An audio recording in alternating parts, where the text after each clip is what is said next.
I think that this is the contingency that's being put into place to allow the American president to take any number of decisions. So we're not only talking about aircraft carriers, we're talking about entire strike groups. These are accompanied by missile ships. A collective number of hundreds of Tomahawk missiles are on board these ships. We've got large numbers of fighter jet squadrons positioned around the Middle East. And of course, those B-2s are also ready to go, even from the U.S. Mainland. So at the end of the day, what we're seeing is the chess pieces are basically almost entirely in place. And now President Trump can make a decision. He can decide, am I going to go for a minimal strike, a medium-range strike, or an all-out strike, targeting thousands of potential targets, the besieged, the IRGC, the Iranian leadership, what's left of their missile program that they're now trying to revamp. That's the spectrum that he's going to be shown. Of course, behind the scenes, I think we also have attempts, last-minute attempts, basically the U.S. telling Iran, look, if you want to avoid military action, give us a good nuclear deal. I think that that's happening behind the scenes, and it's probably an expanded demand, not just a nuclear deal. Give up the proxies, give up the missile expansion program. These are huge demands that, if the Iranian regime even pretends to agree to them, it would basically stop being the Iranian regime that we know. So, everybody is basically drawing their positions. And I think pretty soon President Trump is going to have to make a decision because this level of readiness can't be kept up forever. Even the U.S. military, which is by far the most powerful on earth, has a time limit in terms of how long this level of readiness can be kept up. We can also assume that Israeli air defense is at the highest level of alert, and American air defense support in the form of THAAD missile launchers and as well as the AG system, which is on board ships. All of that seems to be very close to being in position. So now it's a matter of will he, won't he, as Joe said in his report. And I think that if there's no diplomatic progress in these sort of back channel talks, which are not being reported on, but we have to assume are happening, then I guess President Trump is going to have to strike. And you'll have to also answer the question, what is the goal of the strike? Is it to punish? Is it to try and topple the regime? Because those carry very different packages of moves. Exactly. The regime won't be toppled with a minimal strike or even a medium-sized strike. And even the largest one won't necessarily topple it. We're in uncharted waters. No regime has been toppled only because of air power. That hasn't happened.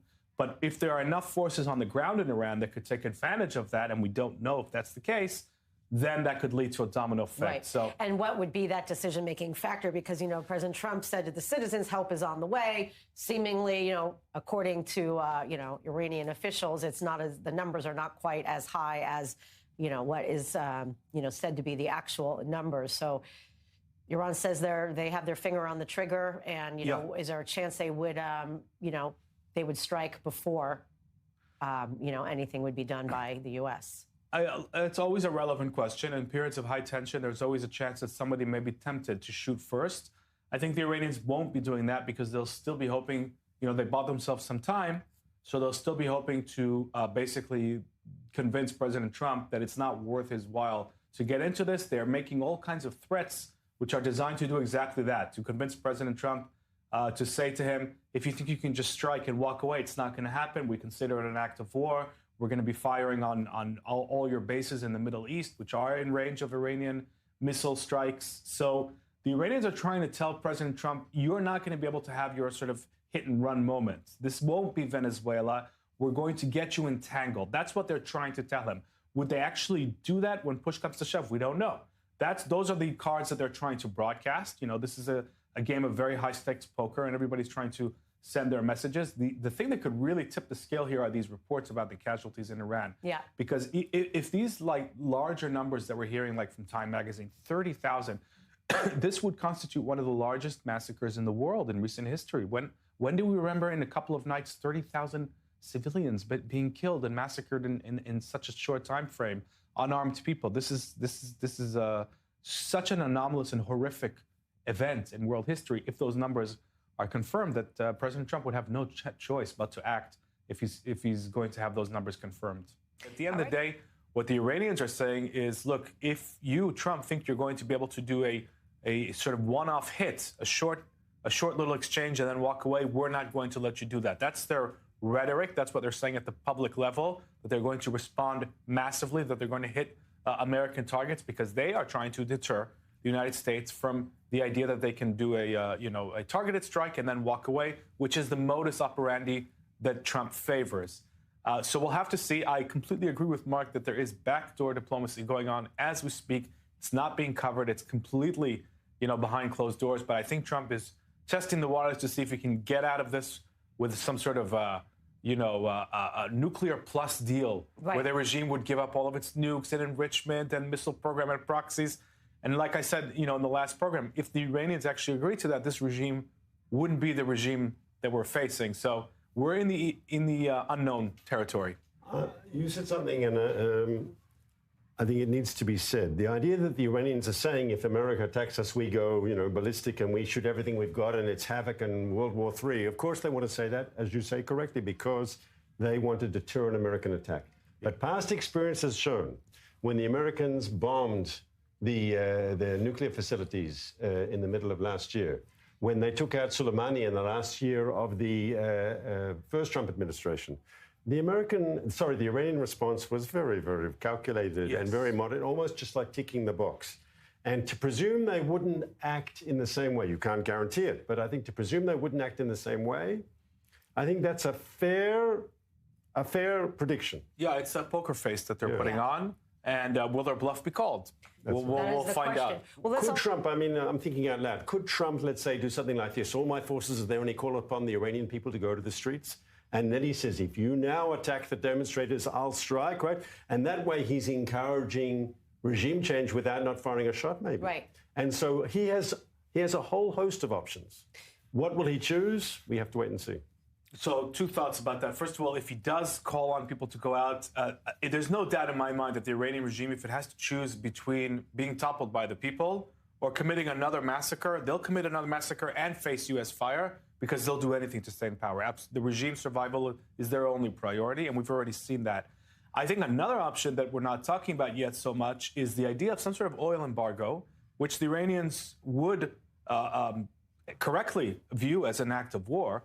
But if, the U.S. Navy and Air Force are used to basically stop Iranian oil exports, which would also shake up the energy market in the world, not necessarily Trump's favorite go-to move, but if he does what they're doing in Venezuela, that would actually probably do more to destabilize the regime than many of the lower-tier military strikes, because that's hitting the only major source of their income. It's their energy exports. But that wouldn't stop them from with those two countries. At the same time, this isn't kosher for Netanyahu to have Qatar and Turkey. How could they even really be trusted, to be honest, if at all? Well, they can't be. What they can be trusted to do is act as a sort of shield, diplomatic shield, and influencers on behalf of Hamas. I think that at the end of the day, the fact that we have a Hamas delegation led by Khalil al-Khaya now in Turkey, aligning their positions and figuring out what they're going to be telling President Trump and to try to fool the U.S. into believing that there's going to be some sort of demilitarization process. This is what we're up against. We are up against some sort of grand diplomatic deception, which is aimed at buying time, which is aimed at applying pressure on Israel to leave the Gaza Strip and enable Hamas to further entrench its regime of terror and its terror army. And so my hope is that one of the things that is going to be talked about between Prime Minister Netanyahu that was talked about and Kushner and Witkoff is an alignment of red lines. By which date will this futile, very likely futile effort be called out as such? By when, what will the criteria be? Because Israel knows how many tunnels are in Gaza City and how many AK-47s and anti-tank missile launchers exist in Gaza. Israel knows this. It should pass this information on to the U.S. and say, look, if by so-and-so this stuff is still in place, it's time to make a move. Let's agree on that quietly. And until then, we can go through the motions of so-called diplomacy. All right, we're out of time on this. Discuss more about this is security analyst Yaakov Lapin, who's also the host of the Lapin Assessment. So, clearly this is pressing because they came here on, coming out of Shabbat. You read this and like, wait, were they meeting on Shabbat? But clearly meeting last night, it must have been quite pressing.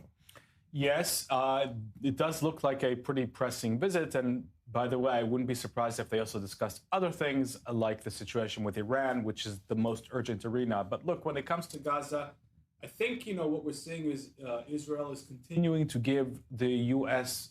Administration a chance at diplomacy, even though there is very, very deep skepticism.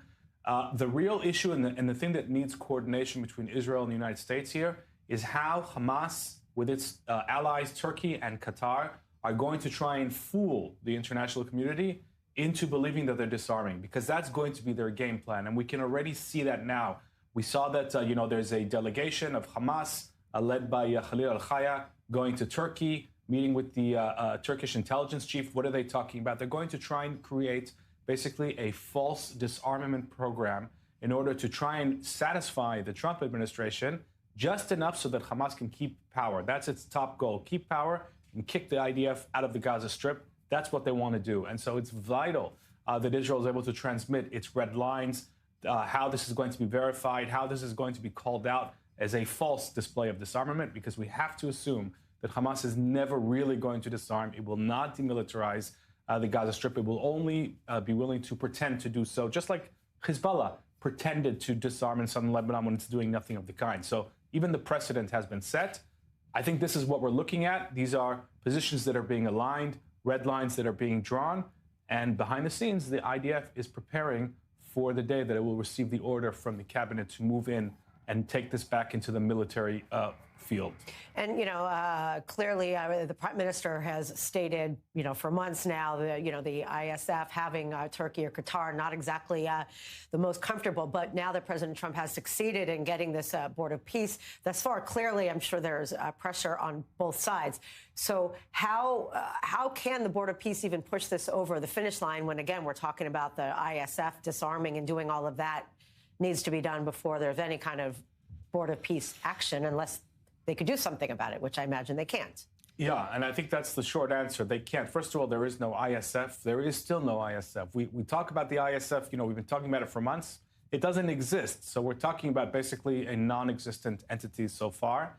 Now, even if it does come into existence, Gaza is split almost 50-50 between the IDF control and the Hamas control. What is the ISF going to be doing under the IDF control? The IDF doesn't need it for anything. Maybe, to help clear some rubble and neighborhood ahead of future buildings. But that's not an important task. And in Hamas land, the ISF won't be doing anything either, because Hamas will not allow it access to its real arms depots, to its underground strategic tunnels, to its terror infrastructure, which is now trying to rebuild. They're not going to let them move into that. So they're just going to be there being used as human shields, probably by Hamas. Under the current reality, the ISF has no role, never mind that it has no existence. And this is why countries are not volunteering to join it, because there's no clear mission statement. There's no clear ability to carry out the mission. So what has to happen if the ISF is to become ever relevant is that the IDF has to finish the goals of the war and move into Gaza City and the central camps. Until that happens, we are talking essentially about time buying measures. And I guess you could call it diplomatic theater. Well,